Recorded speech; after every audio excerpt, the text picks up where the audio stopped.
drawing. So she has a lot of credits in art, but they only count the first 3.5, and that's considered kind of like years. Okay. So it's just how experienced are they as an artist. Okay.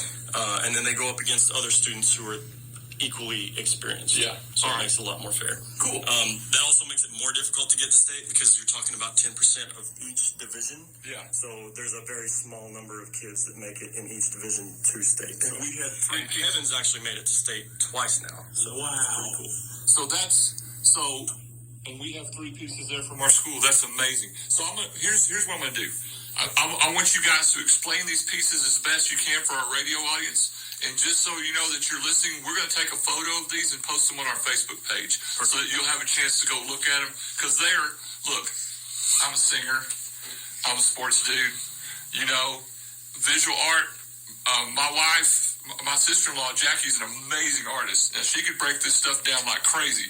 But Bo and I, you might as well be talking Chinese. So we'll let Bryce kind of explain this one. And again, say her name and kind of... Okay, so this is Alaya Anchando's piece.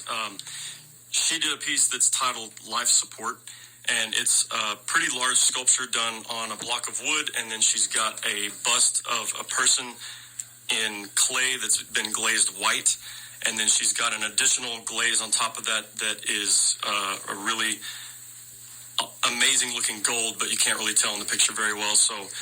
if you ever get a chance to see it in person, which these will be seen at the art show at the end of the year, so if you want to come by that, you can see these in person. Yeah, and like I said, we're going to put these on our Facebook page and share them so everybody can look at them. So then she's got some technology attached to the piece, and there's a cord that's plugged into the wall that kind of goes around the sculpture's neck, and then there's some headphones that actually go into the nose of the sculpture, and her idea was that technology for a lot of kids now is kind of their life support. It's the thing that keeps them alive, that helps them feel alive and helps them to connect to other people and helps them deal with their anxiety, depression, and all these things. And at the same time, it's also the thing that can make it worse. Sure. And so she's got the cord going around the neck because it kind of does both. It can be helpful, but it can also be very hurtful as well. What a cool representation. And I can't wait for you people to see the pictures. Again, we should be on Facebook Live broadcasting this right now, but we'll take pictures and put them on the page so you can see them. Really, really interesting. All right, and Carissa, you have the other one? I have Peyton Casey's. She is a freshman, and she's in Division 1.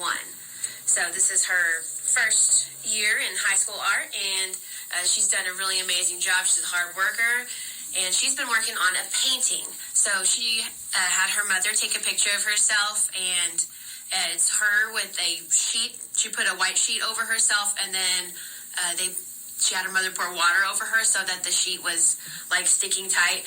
And so it's a picture of her trying to catch a breath. Not really. So she's, she was just fine taking the picture. No one was harmed. No one was harmed in the making of this picture. In the making of the art, no one was harmed. But it's hers is representing the struggle to, of all the pressures of life and, trying to catch your breath when there's so many things demanding your attention and your time. And especially one of her focuses was because, we're in a little town and, everybody knows everybody knows everything about everyone. And, just trying to, escape from all the expectations of people and, find her own, individuality and self from that. So which she did a great job. So you can see that her face is upturned, trying to catch that breath as much as possible and, reaching out. She has her hand up, touching underneath her chin so that she can, best help herself as well as, she knows how to. That is so, okay. And again, I deal in the creatives, and I love that stuff, but, Bo, how freaking creative is that? I mean, just the thought process that goes into it. No, I can't draw anything, so these are cool. Yeah, and just the process of not only the beauty of the artwork, because, the artwork is extremely well done, but the emotion and the subtext and everything behind it, really incredible. All right, and we have Kevin Ronquillo and his. And Kevin, just before you start, tell us a little bit about your art background and how you got mixed up with these two knuckleheads. All right. So I took art my freshman year with Miss Autry, and I did another piece for VASE then. It was with the same medium. It was graphite. Mm-hmm. And so it was my nephew. I really liked how it came out at the end of VASE, and I qualified for state also.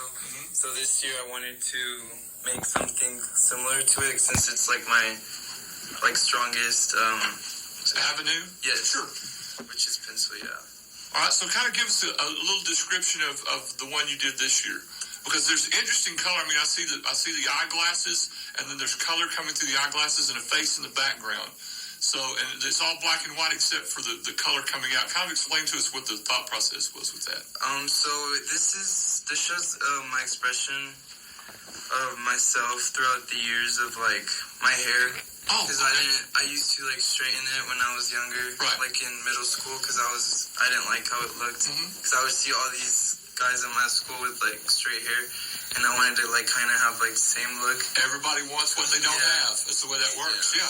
And so like it became more popular, like curly hair throughout the years. Yeah. And high school is when I really started experimenting with my hair more, and I cut it off short, and it started growing like naturally then. And so I wanted to include the gummy worms also, because these are sour gummy worms, by the way. And you can tell the color is just vibrant on there. I couldn't tell for sure whether it was packing peanuts or gummy worms. It took me a minute to figure it out, but I got it now. He did a great job because he was really nervous about those gummy worms. He really is more comfortable with just graphite. So Yeah. using colored pencil really was outside of his Well, it's but he did an amazing amazing job. because it just pops off. It's the first thing that draws you to the piece of That art. was the idea behind, like, I wanted the gummy worms to really like pop out. That's just amazing. And again, I'm nerding out, and we're all nerding out here. As a fine arts person, I just get so wrapped up on the thought process and the emotion behind the actual nuts and bolts of presenting something. So cool. So Kevin, and I'll be remiss if I didn't do this, Williamson will kill me. So you are also the cartoonist for the War Whoop, aren't you? Yes, sir, I am. And you're working on stuff for that. How's that going? It's good. It's actually my first time doing digital art, and it's going pretty well. We've had a lot of trouble with the softwares and stuff, Right. but we're working on it. Well, I know Y'all that. know all about technology problems. Oh my gosh! Yeah, we completely get having trouble with the technology. That got us last night. I thought Casey was gonna have to pour some water on me. Casey Powers was helping me last night. I thought he was gonna have to pour some water on me because I was about to kill somebody because it wasn't working right. But yeah, so working in that direction too. So obviously the art things that you're learning in class, Yes. you're getting to apply those in here as well. Yes, sir. And I'm also in photography. Like, I'm just learning about what looks good and what doesn't. It's a great way to express yourself, right? Yeah. So cool, man. That is so cool. Very fun.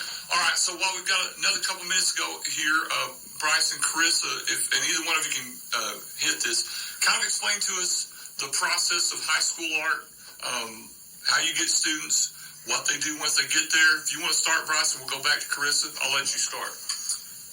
So I teach most of the upper level courses, and so once they get through Art 1, then they get to pick kind of what medium they like the most, and they kind of go that direction. Like I said, I have a lot of students that have me 4 periods a day, and so they really enjoy art, and they take every opportunity to take it that they can find.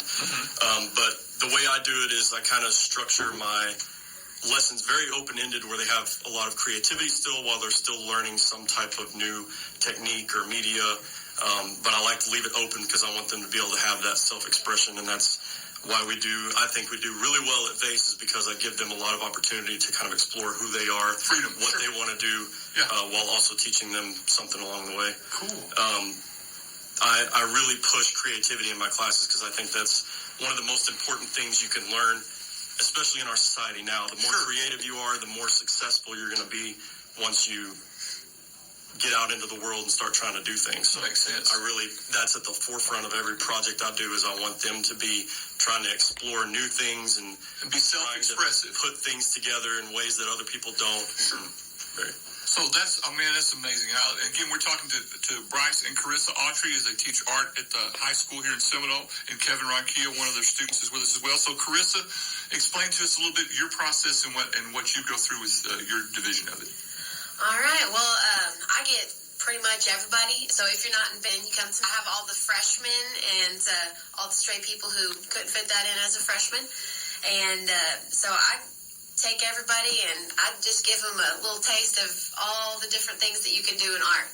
So we do a little bit of drawing, a little bit of painting, a little bit of ceramics and sculpture. We'll do some textiles, and we do different projects throughout the year. I try to focus on all the different elements and principles of art. That way they have a good basis for, well, why does that look good? Well, Sure. It's because of, the elements and principles and the way they use them versus, some just, looking at art with a critical eye and, seeing things as you're walking down the, road. So we're talking about perspective right now, and I was thinking about that as I was driving home yesterday. I'm like, I hope these kids are they're driving down the road and thinking, oh yeah, the road does look like it gets closer and closer as you look off into the distance. Developing perspectives you can put into your art. So hopefully, if nothing else, they get out of my class, they get like a better eye for how art is used in a real way, every day in their lives. And from your angle, you get an opportunity for like somebody to stray in that may not have even discovered this talent yet, right? Yeah.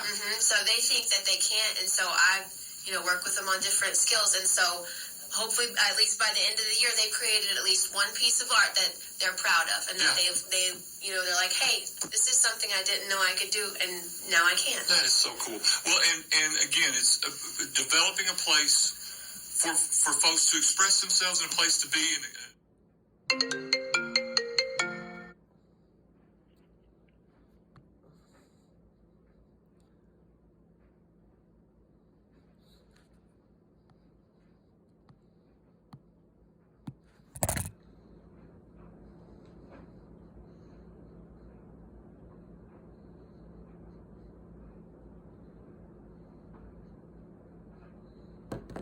At high school, obviously, there's a way.